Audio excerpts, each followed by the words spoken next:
नमस्कार साथीहरू। यो नेपालको सबैभन्दा पुरानो मन्दिरमध्येको एक मन्दिर हो। यो मन्दिरको नाम श्री बागभैरव मन्दिर हो। यो काठमाडौँको कीर्तिपुर नगरपालिकामा पर्दछ।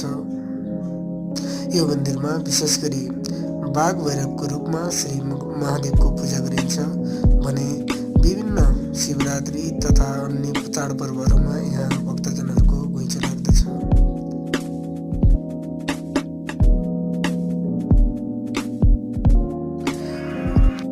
त्यति मात्र नभई यो मन्दिरमा विभिन्न किसिमका कलाकृतिहरूले सजाइएको छ।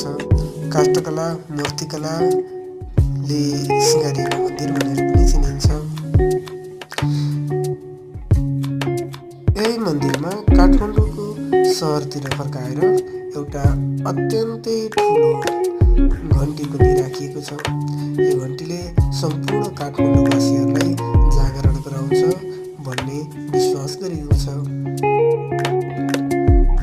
त्यसैले काठमाडौँ तपाईँ आउँदै गर्दा घुम्दै गर्दा आउनै पर्ने एक प्रकारको विशेष ठाउँ भनेर पनि बुझ्नुहोला।